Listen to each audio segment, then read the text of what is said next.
वाघांच्या स्थलांतराच्या हालचालींना वेग, मात्र त्यांच्या पुनर्वसनाआधी पुरेसे भक्ष्य आणि योग्य त्या उपाययोजना करण्याची गरज. विदर्भातून सह्याद्री खोऱ्यात वाघांच्या स्थलांतरासाठी राष्ट्रीय व्याघ्र संवर्धन प्राधिकरणाकडे प्रस्ताव पाठविण्यात आला असून त्याच्या मंजुरीसाठीची प्रक्रिया सुरू झाली आहे. आज ना उद्या ती पूर्ण होईल आणि त्याला मंजुरीही मिळेल. मात्र त्याआधी सह्याद्रीच्या डोंगर रांगांमधला वन्य प्राणी आणि मानव यांच्यातल्या टोकाला गेलेल्या संघर्षाचे काय आणि नव्याने येणाऱ्या वाघांच्या डरकाळीने नेमके गारद कोण होणार हेही तपासणे तितकेच महत्वाचे असणार आहे. सह्याद्रीच्या डोंगर रांगांमध्ये आता नवीन वाघांची डरकाळी घुमणार असल्याच्या हालचाली गतिमान झाल्या आहेत. मात्र त्याआधी वन्यजीव तथा वन विभागाने अभयारण्यामध्ये वाघांसाठी आवश्यक त्या सगळ्या उपाययोजना करणे गरजेचे असल्याच्या भावना स्थानिक नागरिकांमधून व्यक्त होत आहेत. गेल्या कित्येक वर्षापासून सह्याद्री व्याघ्र प्रकल्पालगत असलेल्या गावातील लोकांच्या सुरक्षेच्या दृष्टीने आतापर्यंत कोणत्याच उपाययोजना करण्यात आलेल्या नाहीत. या व्याघ्र प्रकल्पात वाघ आणि बिबट्यांचे मुख्य भक्ष्य असलेल्या रानडुक्कर, हरिण, चितळ, भेकर किंवा सांबराचीही पुरेशी पैदास असल्याचे दिसत नाही. कारण त्यांची पुरेशी पैदास असती तर बिबट्यांचा मानवी वस्तीत मुक्त संचार बघायला मिळाला नसता, हेही तितकेच खरे आहे. चांदोली अभयारण्याला लागून असलेल्या शाहूवाडी तालुक्याचा उत्तर व शिराळ तालुक्याच्या पश्चिम भागातील गावासहित वाड्या वस्त्यांवर दिवसाढवळ्या गवे व बिबट्याचे दर्शन ही बाब आता नित्याची झाली आहे. या गव्यांच्या व बिबट्यांच्या हल्ल्यात आतापर्यंत 2 जण ठार तर कित्येक जण गंभीर जखमी होऊन मरता मरता वाचले आहेत. या परिसरातल्या अगणित पाळीव प्राण्यांचा बिबट्याने फडशा पाडला आहे. केवळ वन्य प्राण्यांच्या उपद्रवाच्या भीतीमुळे कित्येक हेक्टर जमीन ही पिका वाचून पडून आहे. चांदोली अभयारण्याच्या सीमेलगत कोणत्याही प्रकारची चर अथवा वॉल भिंतीचे कुंपण नसल्यामुळे येथील वन्य प्राण्यांना थेट मानवी वस्तीत प्रवेश करता येत आहे. भक्ष्याच्या आमिषाने या व्याघ्र प्रकल्पातील बिबट्याचा मानवी वस्तीत मुक्तपणे वावर सुरू आहे. अभयारण्याऐवजी या मानवी वस्तीतल्या शेतशिवारातील उसाचे रान हेच बिबट्याचे सध्याचे जंगल झाले आहे. चंद्रपूर आणि ताडोबा अभयारण्यामधील क्षमतेपेक्षा अधिक असलेल्या वाघांना आता सह्याद्री व्याघ्र प्रकल्पामध्ये स्थलांतर करण्याच्या हालचाली या गतिमान झालेल्या आहेत. तेथील शेतकऱ्यांच्या पाळीव जनावरांना वाघ हे भक्ष्य करत असल्यामुळे तेथील वाघांना सह्याद्री व्याघ्रामध्ये हलवण्याच्या चर्चा ह्या आता सध्या सुरू आहेत. मुळात चंद्रपूर किंवा ताडोबा यापेक्षा सह्याद्री व्याघ्र प्रकल्पाची किंवा चांदोली अभयारण्याची अवस्था फारशी वेगळी नाही. आपण आज त्यांचाच आढावा घेणार आहोत.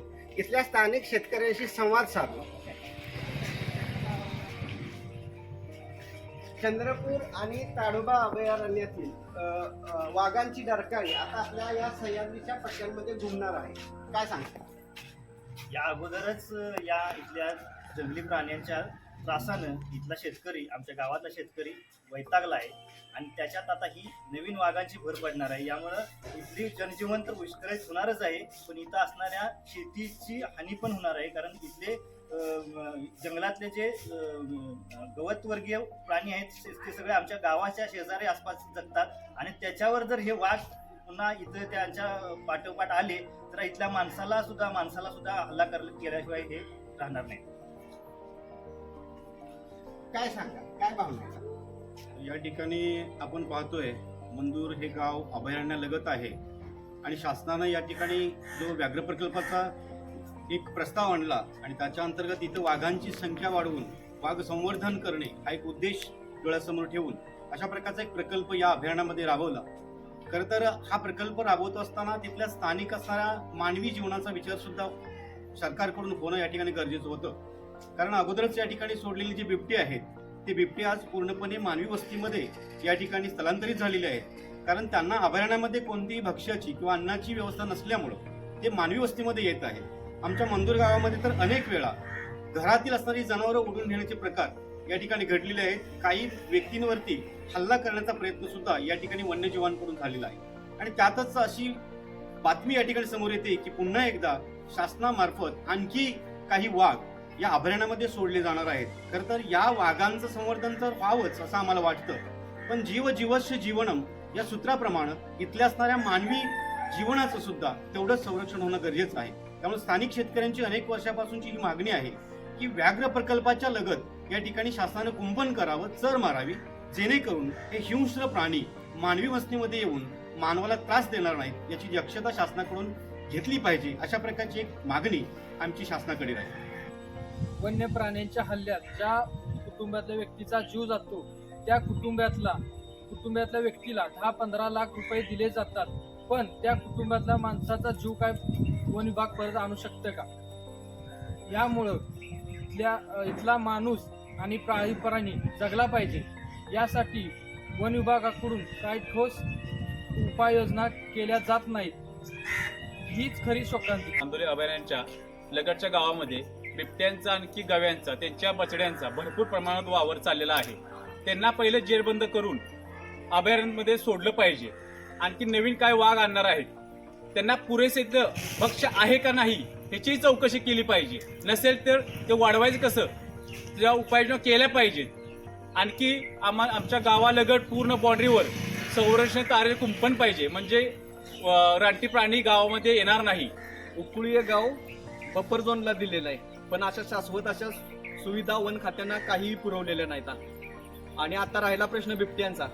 आता 7-8 बिबट्या गावात फिरतात, त्याचा बंदोबस्त काहीही केलेला नाही.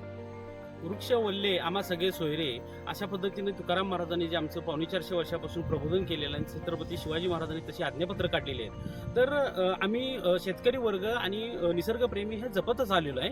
आणि दुसरी गोष्ट सांगायची म्हणजे आता जे वन विभागाने जे चांदोली अभयारण्यामध्ये जे वाघ सोडण्याचं जे नियोजन आहे, तर त्यांनी तत्पूर्वी इथला इतिहास बघावा की आता जे बिबटे इथं येऊन आमच्या वस्तीमध्ये जे अटॅक करतायत मुलांच्यावरती, प्राण्यांच्यावरती, तर त्याच्या अगोदर वाघ सोडायच्या अगोदर हा विचार करावा की आपण इथं नियोजन तसं काय पद्धतीने करतोय की पूर्वी त्यांनी नियोजन केलं पाहिजे. कारण कसं होणार की वाघ सोडले तर इथं त्यांचं भक्षण आहे. कारण ऑलरेडी इथं कसं झालेलं आहे की हरित क्रांतीच्या वेळेला यांनी सुबाबळ इथं लावलेलं आहे. सुबाबळ लावलेल्यामुळे निसर्गाशी ती निगडीत नाही. सुबाबळ न लावल्यामुळं खाली त्याच्यावरती पानं, फुलं याचा कोणताही उपयोग होत नाही. पक्षी सुद्धा बसत नाही, खाली गवत उगवत नाही. गवत न उगवल्यामुळे काय होतंय की तिथे जे प्राणी राहणार आहेत, जे बिबट्याचे आणि वाघाचे भक्ष्य आहेत, ते इथं थांबत नाहीत. त्याच्यामुळं प्राणी सरळ खाली वस्तीमध्ये येतात आणि त्याचा जो परिणाम होतोय तो मानवतेवर परिणाम होतोय आणि मानवाशी त्याचा संघर्ष आहे की काय असं वाटायला लागलंय. जसा माणसाला जगण्याचा अधिकार आहे तितकाच जगण्याचा समान हक्क हा वन्य प्राण्यांनाही आहे. या दोघांचेही जगण्याचे अधिकार अबाधित ठेवायचे असतील तर वन्य प्राणी आणि मानव यांच्यातला संघर्ष कमी करण्याची गरज आहे. आणि त्यासाठी वन्यजीव किंवा वन विभागानं आवश्यक त्या सगळ्या उपाययोजना अभयारण्यामध्ये करण्याची गरज आहे. खरं तर वन्य प्राण्यांची अन्नसाखळी टिकून राहिली तरच मानव जातीची आयुष्य मर्यादा वाढेल. त्यामुळं वाघ, बिबट्या यासहित सगळेच वन्य प्राणी जगले पाहिजेत. मात्र त्यासाठी इथल्या गोरगरीब, सर्वसामान्य आणि विशेषतः जगाचा पोशिंदा असलेल्या बळीराजाचा त्यामध्ये बळी जाऊ नये याची खबरदारी, दक्षता ही शासनाने घेतली पाहिजे. नाहीतर अन्यथा अशी वेळ येईल की अभयारण्य तुमचे आणि मरण आमचे असं म्हणण्याची दुर्दैवी वेळ इथल्या शेतकऱ्यावर येऊन ठेपेल. हे सांगायची गरज उरणार नाही.